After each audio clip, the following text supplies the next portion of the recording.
कल सुना श्री राधा इसी में पूर्ण हुआ कि हमारी वाणी राधा राधा बोलते हुए इसी वृंदावन धाम में प्राण त्याग दे। बस यही हमारी इच्छा है, यही विश्राम है और यही प्रारंभ है। श्री राधा ही प्रारंभ है, श्री राधा ही मध्य है और श्री राधा ही विश्राम है। बड़े भाग्यशाली हैं जो राधा नाम में रुचि, राधा नाम जपने में भाव कर पा रहे हैं, बड़े भाग्यशाली हैं। नहीं तो प्रियाजू के स्वरूप को जानना बड़ा कठिन है। अर्थात ब्रह्म तत्व को जैसे जानना कठिन है पर जाना जाता है वेदांत के द्वारा, कृष्ण तत्व को भी जानना कठिन है। बड़े बड़े ब्रह्मादि देवता भी कांप गए कृष्ण महिमा देखकर, फिर भी भगवत भक्तजन कृष्ण तत्व को भी जानते हैं। लेकिन राधा तत्व ये बड़ा गूढ़ विषय है। हित ध्रुव ते सबहिन ते दुर्लभ रसिक मरम पै जानत, ये केवल वृंदावन नित्य विहार रस के रसिक ही जानते हैं। बाहर बहुत से बहुत प्रकाश हुआ तो कोई गोपी कह के बोला। कल एक प्रश्न कर रहे थे, कल ही होगा या पर ये स्मृति में क्योंकि जब स्मृति अपने आराध्य देव की बिकी हुई हो जाती है तो ज्यादा आज कौन सा वार है, कौन सी तिथि है, क्या है, ये सब वो कह रहे थे कि राधा कृष्ण के प्रेम को आज संसार में लौकिक प्रेम से जोड़ा जाता है। पहली बात तो समझिए, तुम और तुम्हारा तन ही बिल्कुल विलग है। तुम अज्ञानी हो इसलिए ये नहीं जान पा रहे कि तुम सच्चिदानंद स्वरूप हो पक्का। ईशावास्यमिदं सर्वम यत्किंच जगत्याम जगत। अपने को तो तुम जान नहीं पाए, तुम प्रिया प्रीतम को जान लोगे। दूसरी बात यह है कि तुम अपने को पांच भौतिक शरीर पुरुष या स्त्री माने हुए हो, अज्ञान की धरा में जी रहे हो, देह भाव में आसक्त हो रहे हो। तुम जान पाओगे प्रेम किसे कहते हैं? और प्रेम के गाढ़ समुद्र हैं हरि, और हरि के प्रेम समुद्र का सार है सांद्रानंद घन प्रेम मूर्ति किशोरी। तुम क्या जानोगे? रसो यह परमानंद एक द्विधा सदा। जो परमानंद तत्व रस है वो एक है, पर वो दो रूपों में खेल रहा है। राधा कृष्ण रूपाभ्याम तस्यै तस्मै नमो नमः। वही सच्चिदानंद का सार जो प्रेम तत्व है वो हमारे श्यामा श्याम के रूप में है। श्याम श्यामा है, श्यामा श्याम है। कैसे जानोगे?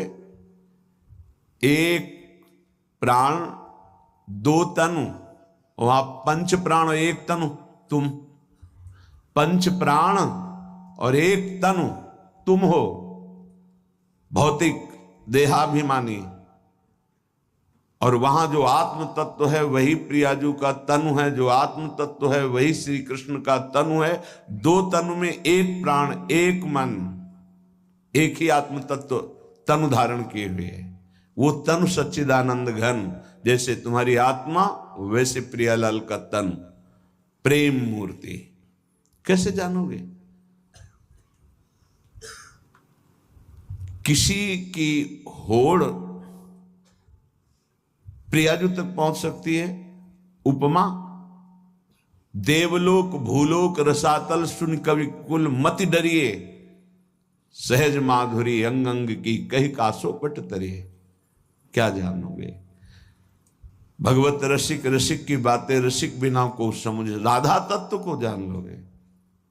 हरे श्री कृष्ण तक पहुंचना बड़े बड़े ब्रह्म ऋषियों के लिए भी बड़ा दुर्लभ माना गया। मुनि मन ध्यान धरत नहीं पावत, करत विनोद संग बालक भट। ये तो इस रजोपसेवी वृंदावन के रसिकों की कृपा जो राधा तत्व को जान ले। राधा कृष्ण एक ही बात है, श्याम ही श्यामा है, श्यामा ही श्याम है, कहने को श्यामा श्याम है, वो एक है। श्री हरिवंश सुरीति सुनाऊं, श्यामा श्याम एक संगाऊं, छिन कबहु न अंतर होई, प्राण सु एक देह है दोई।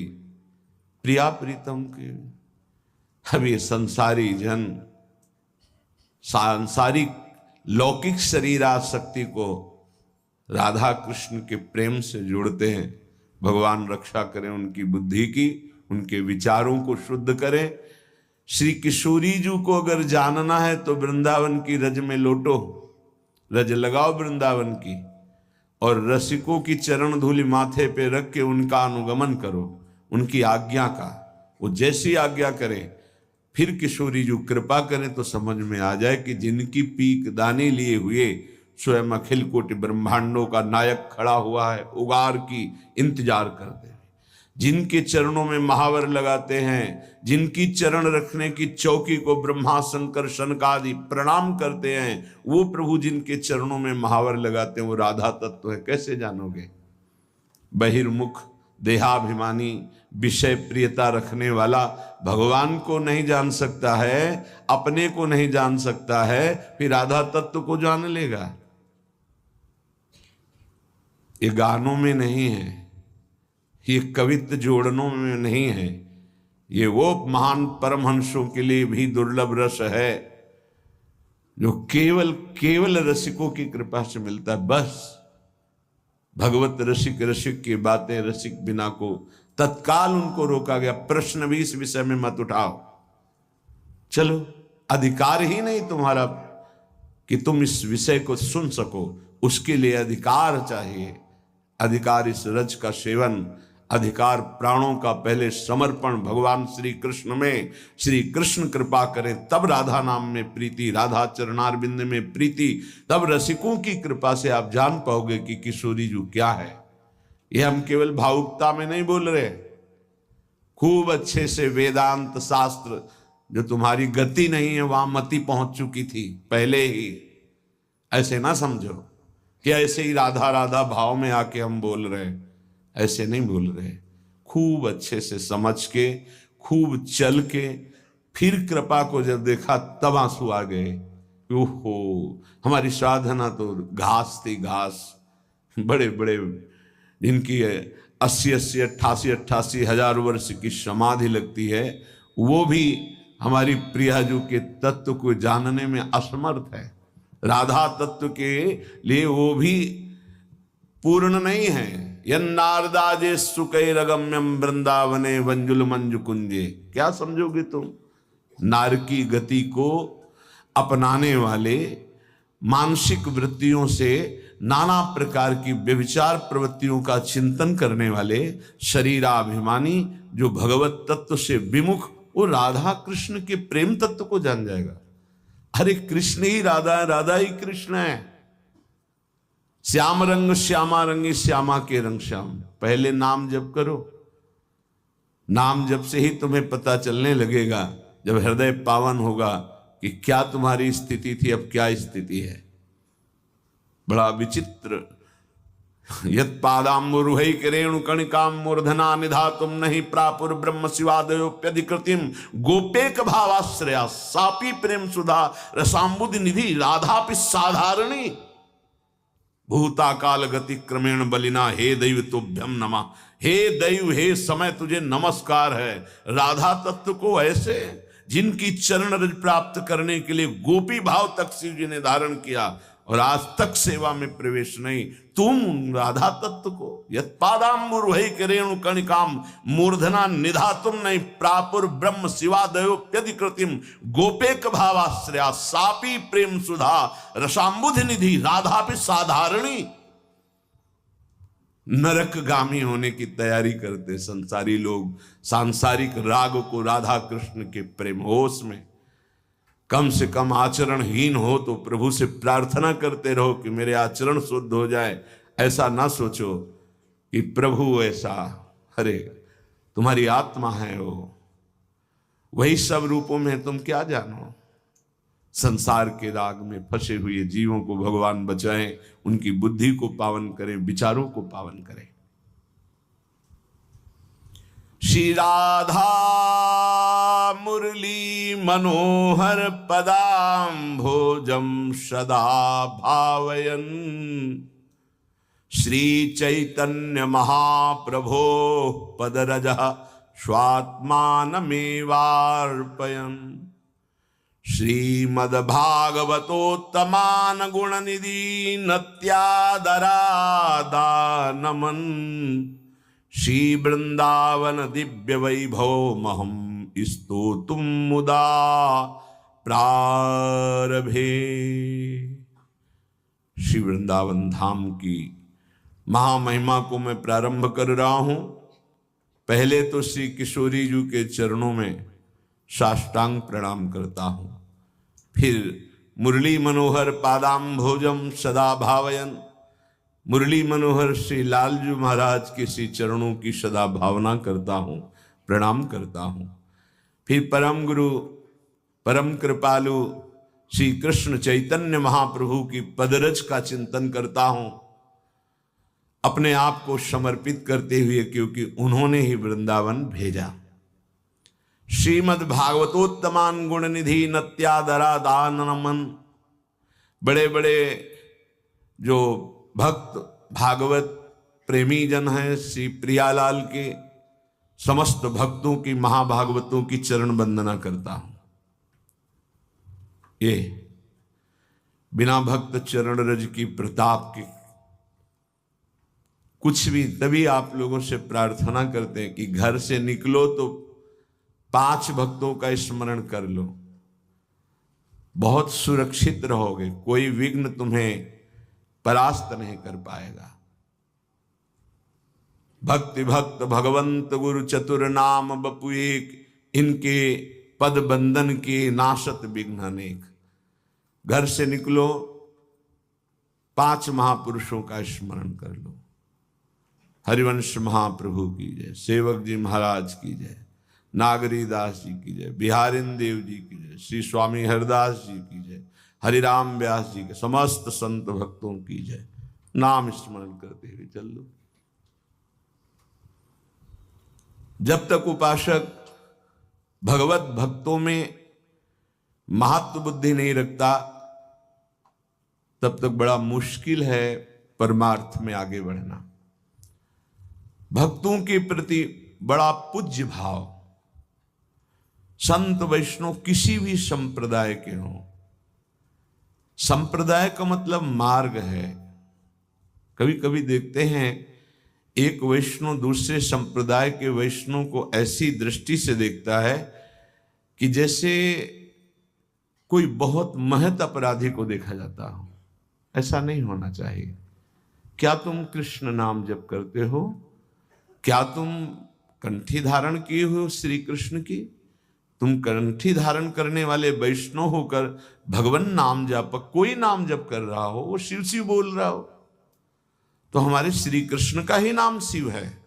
श्री कृष्ण ही शिव हैं। शिव परम कल्याण, परम मोक्ष, परम आनंद। चाहे निर्गुण भाव से देखो, चाहे सगुण भाव से, वो एक तत्व है। द्वितीयो नास्ति, एको ब्रह्म द्वितीयो नास्ति।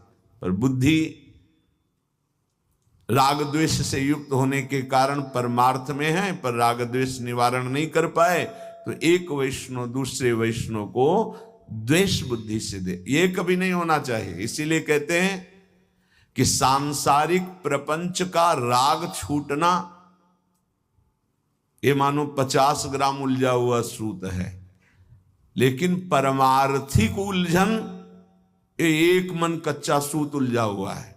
संप्रदाय बने हैं भगवत प्राप्ति के लिए, झगड़ा के लिए नहीं बने। संप्रदाय ना कोई छोटा है ना बड़ा है, सब भगवान से जुड़ने वाले हैं। बोलो, एक परिक्रमा मार्ग से बिहारी जी के दर्शन करते हैं, एक इस्कॉन से आकर मुड़कर ऐसे जाते हैं, एक आगे निकलते हैं जाकर के बीच वृंदावन, और एक आते हैं मथुरा से अटहल्ला चुंगी, एक आते हैं यमुना एक्सप्रेस, क्या कहते हैं, हाँ जो भी कहते हैं, उधर से आते हैं। सब जा तो बिहारी जी ही रहे, तो सबकी चरण वंदना है, क्योंकि बिहारी जी जा रहे हैं, हमारी प्यारी जी के महल में आए हैं। इसमें ये संप्रदायवाद लगा करके राग द्वेष करना, ये बहुत ही अल्पज्ञता का स्वरूप है। श्रीपाद वृंदावन महिमामृत प्रारंभ करने के प्रथम श्लोक में पहले किशोरी जी को प्रणाम नमस्कार किया, फिर श्री लालजू के चरणों में नमस्कार प्रणाम कर रहे हैं, क्योंकि इनकी कृपा के बिना इनके धाम में न प्रवेश है, न कोई एक शब्द कान में पड़ सकता है इनकी महिमा का। बड़े भाग्यशाली हैं जिनको रोज सत्संग सुनने को मिल रहा है, चाहे वर्तमान में यहाँ बैठकर या थोड़ा समय व्यतीत होने पर वो यंत्रों के द्वारा सुन रहे हैं, पर बड़े भाग्यशाली हैं। पहले आराध्य देव के वृंदावन के श्यामा श्याम को नमस्कार करने के बाद गुरु को नमस्कार किया। परम शब्द इसलिए लगाया कि उनके गुरु पहले से विराजमान थे, वो एक अद्भुत सन्यासी थे, परम ज्ञानी सन्यासी थे। महाप्रभु चैतन्य, आगे कभी ऐसा अवसर मिला तो चर्चा होगी, महाप्रभु चैतन्य देव की परम कृपा से ब्रह्मबोध संपन्न महात्मा का भाव बदला और वो श्री कृष्ण अनुराग में रंगे हुए वृंदावन आए। यहां रसिकों के संग से प्रिया अनुराग में रंग गए। तो पहले गुरुदेव को नमस्कार किया, फिर श्रीमद् भागवतोत्तमान गुण निधि नत्यादरा दा नमन।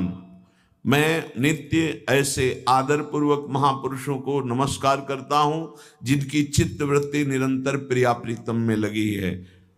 भागवत, महाभागवत, भागवत जो समस्त अपने आचरण भगवान को समर्पित करके नाम जप करते हुए भगवान में चित्त जोड़ रहे हैं वो भागवत, लेकिन जो प्रिया प्रीतम के प्रेम रस में डूबे हुए हो महाभागवत।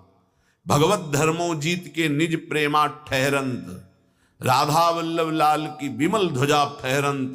भगवत धर्मो जीत के निज प्रेमा ठहरंत, निज प्रेमा ठहरंत नेम कछु पर शत नाही। ये महाभागवत, महारसिक जन। श्री वृंदावन दिव्य वैभव महम स्तोतुम मुदा प्रारभे, सब हम पर कृपा करो। श्री वृंदावन की महिमा का जो महाआनंद है वो हम प्रारंभ करने जा रहे हैं। हे प्रियाजू, हे लालजू, हे गुरुदेव, हे महाभागवत जन, हम पर कृपा करो। हम आप सबको नमस्कार करते हैं, प्रणाम करते हैं। ईशोऽपि यस्य महिमामृतं वारिरासे, पारं प्रयातुमनलं बत तत्र केन्ने। किन्त्वल्पमप्यहमति प्रणयाद्विगाह, श्याम धन्य धन्य इति मे समुपक्रमोऽयम्। जिस वृंदावन की महिमा को जानने में भगवान शंकर ब्रह्मादि भी असमर्थ हैं। ईशोऽपि यस्य महिमामृत वारिरासे, पारं प्रयातुमनलं बत तत्र केन्ने। फिर कौन ऐसा बचा जो वृंदावन की महिमा को जान सके और वर्णन कर सके, जो ईश्वर कोटि के हैं, ब्रह्मासन का आदि ब्रह्मादि ईश्वर कोटि के हैं। ये देखो ना, भागवत में पढ़कर वृंदावन की थोड़ी महिमा प्रकाशित हुई, कांप गए ब्रह्मा जी, और भगवान का स्तवन करके परिक्रमा करके 3 अंतर्ध्यान हो गए। चौथी हिम्मत नहीं रही कि चौथी परिक्रमा कर ले। श्री कृष्ण की प्रिया प्रीतम की 4 प्रदक्षिणा की जाती है।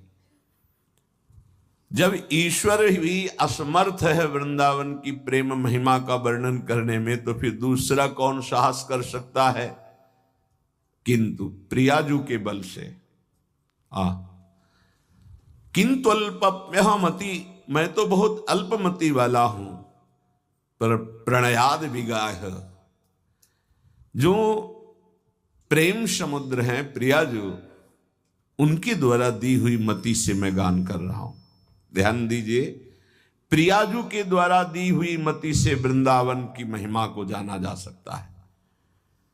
इसीलिए श्री राधिका कृपा बिनु सबके मन नगम। आज मैं कह सकता हूं कि मैं धन्य हूं, धन्य हूं। ओहो, श्याम धन्य धन्य इत में मैं धन्य हूं। क्यों? प्रियाजू ने मुझे मति दी है वृंदावन की महिमा वर्णन करने के लिए।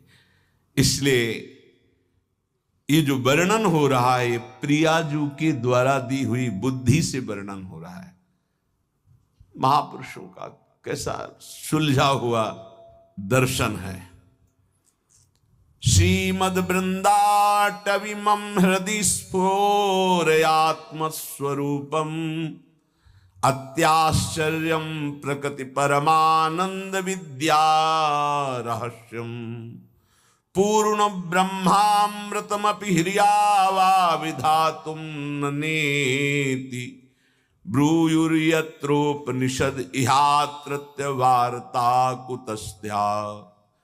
हे वृंदावन धाम, आप महा आश्चर्यमय हो, आप स्वाभाविक प्रेमानंदमय हैं, आप अत्यंत प्रेम रूपी विद्या का गूढ़ रहस्य हैं।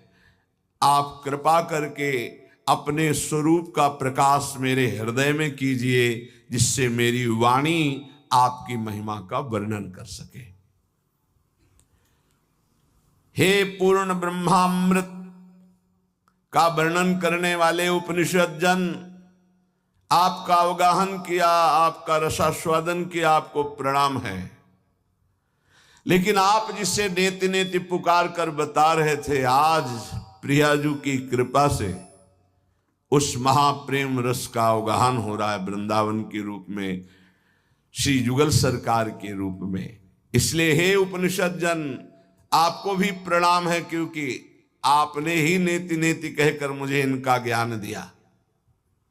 आज जो मेरे हृदय में महिमा है, वो जब धूप की गर्मी तप छाया की अनुभूति बड़ी सुखद होती है, तो वेदांत रूपी धूप से आज जब प्रेम रूपी छाया में आए, उसको भी नमस्कार करते। जैसे बिल्व मंगल जी ने चिंतामणि को नमस्कार किया कि हे गुरु स्वरूप चिंतामणि, यदि तुम मुझे धिक्कार ना देती, धक्का लगा के ना निकालती, तो आज मैं श्री कृष्ण प्रेम में न डूबता। इसलिए प्रणाम है गुरु स्वरूप चिंतामणि को।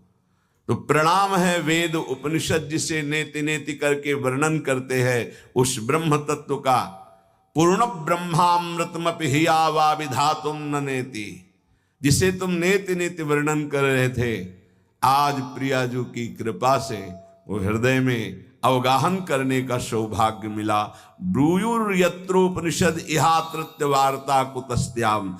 अब आप इतना वा विधातुं न नेति, जिसे तुम नेति नेति वर्णन कर रहे थे, आज प्रियाजू की कृपा से वो हृदय में अवगाहन करने का सौभाग्य मिला। ब्रूयुर्यत्रोपनिषद इहात्रत्य वार्ता कुतस्त्याम। अब आप इतना समझ लो, जहां उपनिषदों का भी प्रवेश नहीं उस वार्ता को और कौन कह सकता है? सिर्फ प्रिया कृपा प्राप्त मति ही बोल सकती है। वृंदावन नित्य विहार रस, वृंदावन की शोभा, वृंदावन के युगल सरकार का ये रास विलास, उन्हीं की कृपा ही केवल बोल सकती, और नहीं। राधा कृष्ण विलास पूर्ण सुचमत्कारं महामाधुरी सारस्फार चमत्कृतिं हरिरसोत्कर्ष काष्ठां परां दिव्यं स्वाद्य रसैकरं सुभगा शेषं न शेषादिभिः शेषैर्गम्य गुणौघ पारमनिशं सस्तौमि वृंदावनम। ये श्री श्यामा श्याम का निज महल है वृंदावन। इसमें जो श्यामा श्याम का प्रेम विलास है, वो बड़े सौभाग्यशाली जन हैं जो इस अद्भुत प्रेम की उपासना में चित्त जोड़ा। क्या सौभाग्य उनको वृंदावन आने को मिला, रसिकों का संग मिला, तो उनके हृदय में प्रिया प्रीतम की शरणागति की भावना आ गई, चित्त जुड़ा श्यामा श्याम से। जो इस स्थान का सेवन करते हैं, उनके हृदय में महामाधुर्य रस का अधिकार स्वयं हो जाता है। जो वृंदावन का सेवन करते हैं, अर्थात वास करते हैं, वृंदावन का चिंतन करते हैं, वृंदावन का आश्रय लेते हैं, उनको प्रिया प्रीतम के प्रेम रस का अधिकार प्राप्त हो जाता है। ये वृंदावन धाम श्री हरि के महाप्रेम श्रृंगार रस की पराकाष्ठा है, पराकाष्ठा। ये अपराकृत है, अर्थात ब्रह्मा जी के द्वारा रचा हुआ नहीं है। आस्वादनीय उज्जवल प्रेम रस है। ये परम सौभाग्यशाली को गौरवान्वित करता है, अर्थात किसी महान सौभाग्यशाली के हृदय में प्रकाशित होता है और वो त्रिभुवन वंदनीय यश को प्राप्त हो जाता है। महान सौभाग्यशाली कौन? तो इसमें वर्णन कर रहे हैं, जिनको रसिकों के संग से रस का परिचय मिला वो सौभाग्यशाली। रसिक कौन? रसिक तबहि पहचानिए जाके यह रस रीति, छिन छिन ही में उपजे लाल लाडली प्रीत, प्रतिक्षण वर्धमान प्रेम प्रिया प्रीतम के चरणारविंद में। ये वृंदावन शेषैर अगम्य गुणौघ परमाम मनुषम, भगवान शंकर और शेष भगवान समस्त देवताओं सहित जिसकी महिमा को पार नहीं पा सकते, ऐसे वृंदावन का मुझे महामहिम महिमा वर्णन करने का सौभाग्य प्राप्त हुआ। श्रीपाद कह रहे ये प्रियाजू की कृपा से, इसलिए प्रियाजू के चरणों में मैं नमन करता हूं, स्तुति करता हूं। उपासक शरणागति की दिव्यता को समझे। बहुत महिमा शरणागति की है। वैसे उत्तम शरणागति का स्वरूप है सप्तज हरिभज, बिल्कुल सब शास्त्रों का सार। गृहम सर्वात्मना त्याज्यम तच्चेत युक्तम न शक्यते, कृष्णार्थम तत्प्रयुंजित कृष्णो अनर्थस्य मोचकः। अगर तुम्हारे में इतनी सामर्थ्य नहीं है कि तुम घर परिवार सब कुछ त्याग करके परम वीतराग होकर भगवान में चित्त जोड़कर जीवन को भगवदानंद में डुबो दिया, सबसे बड़ी बात है सप्तज हरिभज। ऐसी सबकी सामर्थ्य नहीं होती, कोई विशेष कृपा पात्र होता है, सब बंधन तोड़ाकर भाग पड़ता है भगवान की तरफ। फिर क्या करे? अगर वो वीतराग परमहंस नहीं बन सकता तो उसको भगवत प्राप्ति कैसे हो? तो बोले गृहम सर्वात्मना त्याज्यम तच्चेत युक्तम न शक्यते। यदि पूर्ण रूप से तुम त्यागी वैरागी बनकर भगवदानंद में नहीं डूब सकते हो तो कृष्णार्थम तत्प्रयुंजित है। श्री कृष्ण का घर है, श्री कृष्ण का परिवार है, श्री कृष्ण के लिए हम व्यापार नौकरी किसानी करते हैं, जो मिलता है वो श्री कृष्ण की ही सेवा मानकर परिवार को पोषण करते हैं, समाज की सेवा करते हैं और श्री कृष्णार्पणम मस्तु। सारे कार्य श्री कृष्ण को, सारा वस्तु सब सामग्री श्री कृष्ण की, तो तुदीयम वस्तु गोविंदम तुभ्यमेव समर्पय, तो वही गति प्राप्त हो जाएगी जो एक वीतराग परमहंस सन्यासी को होती। पहला सिद्धांत है गृहम सर्वात्मना त्याज्यम। ये जीवन इसीलिए मिला भगवत प्राप्ति के लिए।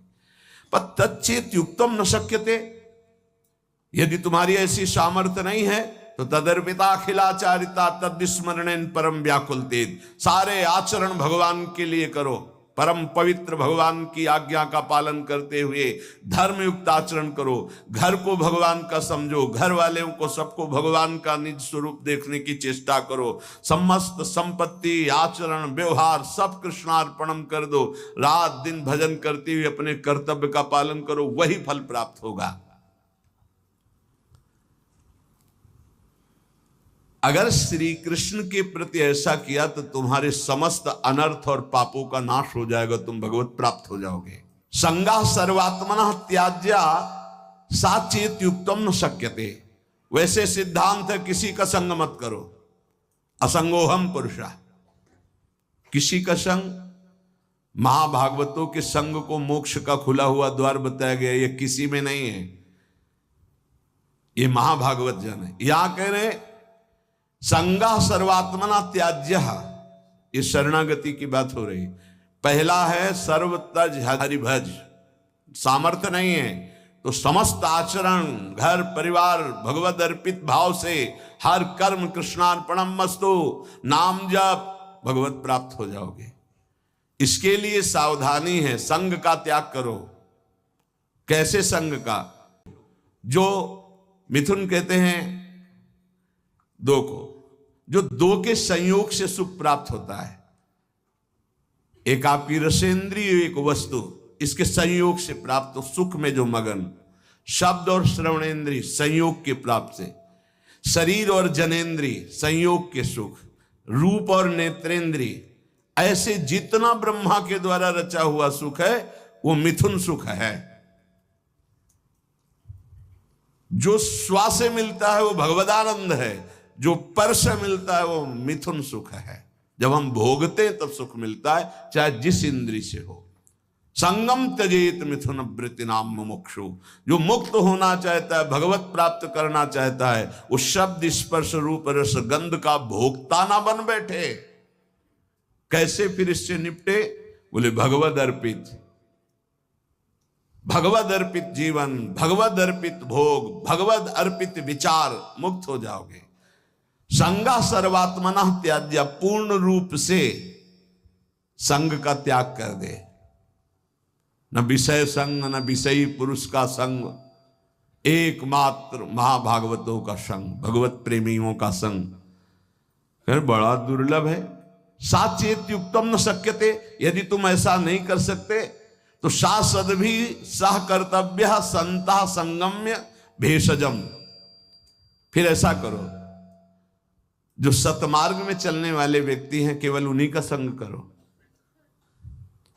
जिनके पास बैठने से भगवत चर्चा होती है, नाम जप की बात होती है, भगवत कीर्तन, भगवत गुणानुवाद सुनने को मिलता है, बोधयंता परस्परम, ऐसा संग करो। चाहे स्त्री पुरुष, घर गृहस्थी, कोई भी हो, जिनके पास बैठने से भगवत चर्चा होती, भगवत नाम, ऐसे लोगों का संग करो। सद्भी सा कर्तव्य, यही कर्तव्य है कि जो सद आचरण करने वाले लोग हैं उनका। पहली बात तो संगम सर्वात्मना त्याज्य, पर ऐसा करना बड़ा कठिन।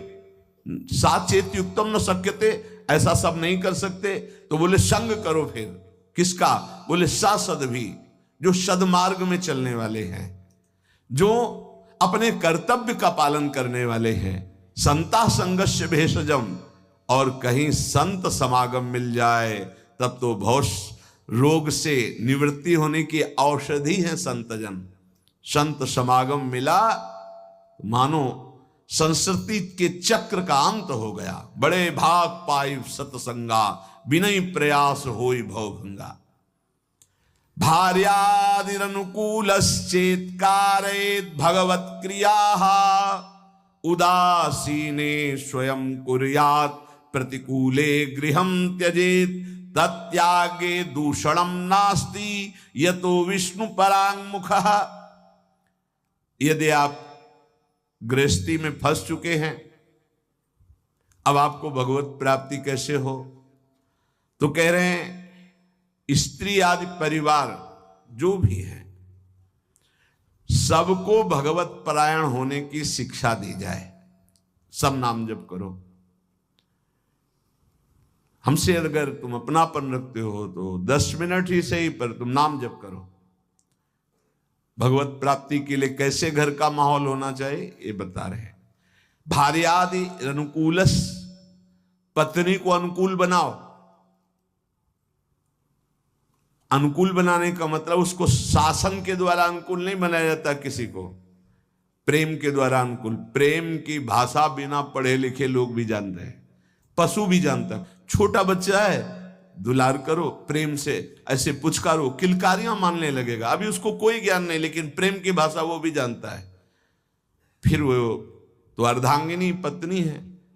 लोगों के हृदय में पता नहीं क्या धारणा बैठ गई है, पुरुष रूप में हो गए तो अपने को पता नहीं ब्रह्म मानते क्या मानते हैं, कि लड़की वाला ब्याह करने आ रहा है, तुमको अपनी बेटी तुम्हारे घर में भेज रहा है, तुम्हारे जीवन भर के लिए तुम्हारा साथी चुन रहा है, तो लड़की वाले की तरफ ऐसी भावना की जाती मानो कोई पाप करके आया हो, कि आज मेरी पुत्री सुंदर है, पढ़े लिखे है, पर हमारे पास धन नहीं, तो जहां जाता हूं अपमान होता है, नहीं इतने में तो नहीं होगा ब्याह, तुम्हारा केवल लड़का है इसलिए तुम इतने गर्व में हो, क्या है तुम्हारे लड़के में कौन सी खास सी बात है? केवल लिंग परिवर्तन है तो स्त्रीलिंग में, वो पुरुष लिंग में, वो उसकी संतान है, वो तुम्हारे सामने झुक के दे रहा है, जो भेंट दे दे अपनी पुत्री को भाव से, वो बात अलग। तो वो अपने को गर्व मानते कि लड़का हो गया तो इतना दहेज लेंगे, और पर्चा ऐसे बनाते जैसे दुकान वाला व्यापारी पर्चा बनाता है, इतना इतना इतना, अब ले लो। तो ऐसे दूल्हे का हाथ पकड़ करके लड़की वाले को घर ले जाना चाहिए कि राधे श्याम, क्योंकि हमने पैसा दिया है। कैसा विचार समाज का है। तुम अपनी कमाई से सुखी नहीं होना चाहते हो, अपनी पुत्री दे रहा है, कुछ ना कुछ भाव से अपनी पुत्री को दे रहा है, तुम्हारा क्या भाव है? लड़के पक्ष वाले ऐसे गर्व में होते मानो त्रिलोक विजयी हो गए हों, लड़का हो गया तो। इसीलिए हमारे समाज की धारणाएं पापों को बढ़ावा दे रहे हैं। पुत्री हुई तो उसको किस भाव से देखा जाता है, किस भाव से? अगर लड़की न हो तो पैदे कहां से हो? विचार कीजिए। तो तुम्हारी जो पत्नी बनी हो तुम्हारे समान है, 1 इंच भी तुमसे कम नहीं किसी बात में। ईश्वर का तत्व जो तुम्हारे हृदय में, उसके हृदय में जो पांच भौतिक दे तुम्हारी, वो उसकी दे, वो अपने घर का त्याग करके तुम्हारे घर में आई है, तुम्हारी अर्धांगिनी बनी है।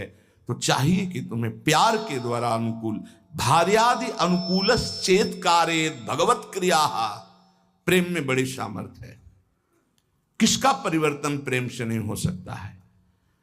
कभी समाज में अगर ये बात समझ में आ जाए कि ये दहेज लेना नरक जाने का कार्य है, बोले अमुक ने दहेज, उन्होंने मांगा नहीं था, स्वतः अपनी पुत्री के लिए दिया था।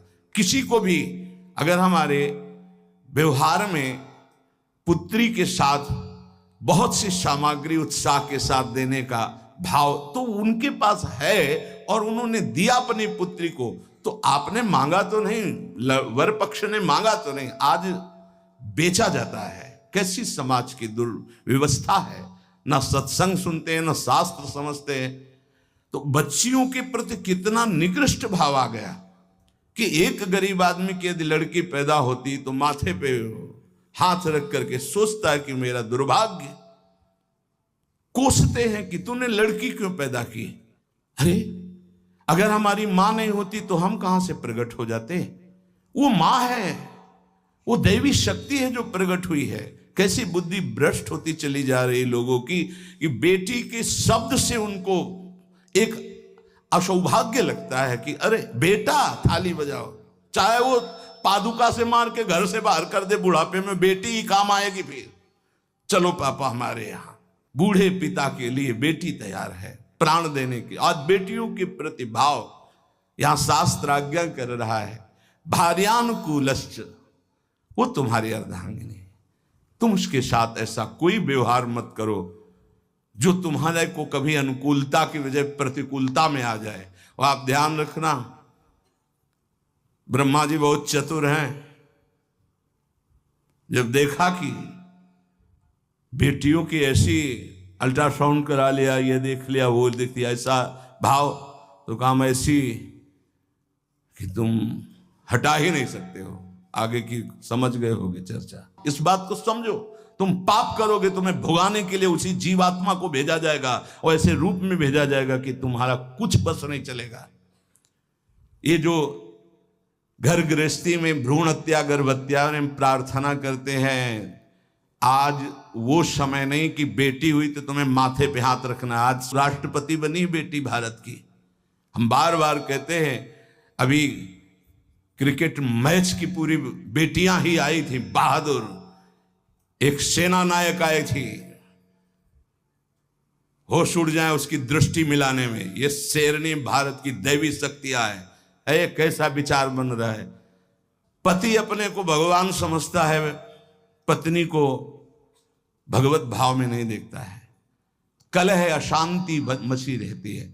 अब अगर आप कह रहे हैं कि हमारी पत्नी ही ऐसी है, तो आज तुम बहुत सीधे साधे दिखाई दे रहे हो। तुम्हारे कर्म ऐसे थे कि उस देवी के रूप में आई हर प्रतिकूलता तेरे सामने।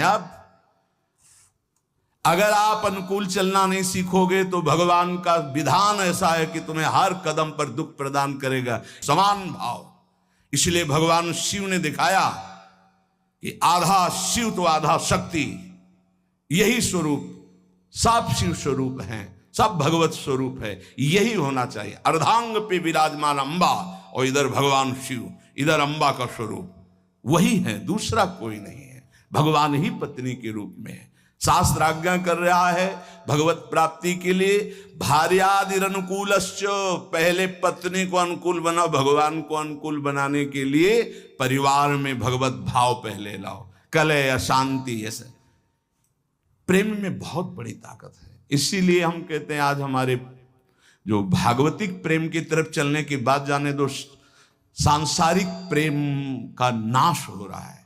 ये जो चला है ना आजकल, बच्चा बच्ची का इधर उधर का भाव, ये सब ये प्रेम का, प्यार का नाश कर रहा है। जो समर्पण होना चाहिए वो बिल्कुल बहुत सावधान, दोनों पक्ष को सावधान होने की जरूरत है। भगवत प्राप्ति गृहस्थी में कैसे करनी है तो बता रहे हैं कि भार्यादि अनुकूलश्चेत कारेत भगवत क्रिया, दोनों मिलकर के भगवत क्रिया करो। पति पत्नी मिलकर धर्म अनुष्ठान करते हुए, घर गृहस्थी के कार्य भगवत समर्पित करते हुए, दोनों नाम जप करते हुए। देखो अभी ये जो आप गर्भ हत्या, भ्रूण हत्या, गर्भपात करते हैं, आपका नाश कर देगा, आपको पता नहीं। ऐसी जगह आपको पीटेगा कि आप न बता पाओगे न रो पाओगे। हमारी प्रार्थना मान लेना, ये जो गर्भस्थ शिशुओं के साथ अत्याचार होता है, इसका परिणाम बहुत बुरा होता है। महान तेजस्वी अस्वस्थामा ब्रह्म ऋषि, गर्भस्थ शिशु परीक्षित पर प्रहार किया तो ब्रह्म तेजहीन करके मुंडन करवा कर, आज भी वो त्राहिमाम बोलता हुआ जहां भी होगा अस्वस्थामा, आज भी वो परेशान घूम रहा, केवल गर्भस्थ शिशु परीक्षित पर ब्रह्म अस्त्र का प्रयोग करने के कारण। और आप तो प्रयोग के, आप तो मार देते हो, आप नष्ट कर देते हो। सत्संग में आए हो इसलिए सबसे प्रार्थना है, अगर गर्भ हत्या किए तो उसका प्रायश्चित कर लो, और भूल से भी आगे कभी ऐसा मत करना, संयम से रहो। ऐसा कोई कार्य मत करो जिसमें पापाचरण हो जाए और भगवत प्राप्ति के लिए तुम्हारा उत्साह ही कभी न बने, ऐसे पाप बन जाए। भार्यादि अनुकूलश्च, ये हम इसलिए कि कई घटनाएं देखे। हम निमुआ घाट कानपुर में गंगा के किनारे, प्राय जहां एकांतिक घाट होते थे तो वहां व्यवस्थाएं, जैसे जो है आश्रम है तो एक भिक्षा मिल गई, दूर कुटिया कई बनी हुई संतों की, खाली है तो कुछ वर्ष वहां रह जाते थे। वहां रुके तो आसपास के बड़े जो वैष्णव प्रवृत्ति के थे, भक्त प्रवृत्ति के थे, वो प्राय संतों का संग करने आया करते थे। तो उसमें एक बहुत ही धनी मानी ब्राह्मण आते थे। एक दिन वो अपनी बेटी को लेके आए तो ऐसे जली हुई पूरी आधी थी, आधा बहुत सुंदर स्वरूप था, आधा सब जला हुआ। तो उसकी आकृति देखकर कहा ऐसा कैसे हो गया? तो उन्होंने कहा कि ये जितनी इधर सुंदर है ऐसे पूरी सुंदर थी। खूब हमारे पास धन था उस समय, बताया शायद है कि 30-35 वर्ष पहले ब्याह किया था रुपया देके खूब। पर वो लोग ऐसे लालची निकले कि एक बार ब्याह के बाद जब दोबारा हमारी बेटी गई तो उन्होंने दहेज के लिए सूचना भेजी। उस समय मोबाइल तो था नहीं। फिर हम गए, जो कुछ बना फिर दिया, पर उन्होंने, उन राक्षसों ने बख्शा नहीं। हमारी बेटी को चारपाई में बांधा, मिट्टी का तेल छिड़का और आग लगा दी। अर्थ के लोभ से आग लगाई तो भगवान की ऐसी कृपा, जहां गांठ थी वहीं से आग प्रारंभ हुई, जो रस्सी की गांठ थी। अब जलने वाला चेष्टा फौरन खुल गई तो जीना के पास ही चारपाई में, जीना में चढ़ गई, चढ़ के बगल वाले घर में ऐसे छप्पर में कूद गई और नीचे गई तो वो उनके बड़े भाई का था, जिस भाई का लड़का ब्याह हुआ था उसके बड़े भाई, उनके पास राइफल था। उन्होंने जे ही देखा तो तत्काल कंबल से सुरक्षा की और राइफल निकाली, बाहर निकले, कहा राक्षसों हम तुम्हें बताएंगे, और उसकी सुरक्षा करके पुलिस तक पहुंचाई। बोले तब ये जिंदा हमें वापस हुई, मुकदमा चल रहा है। अब वो ऐसे पूरी जली हुई, क्या उसका अभिशाप उनको सुखी कभी होने दे? आगे चलकर किस योनियों में जाएंगे क्या पता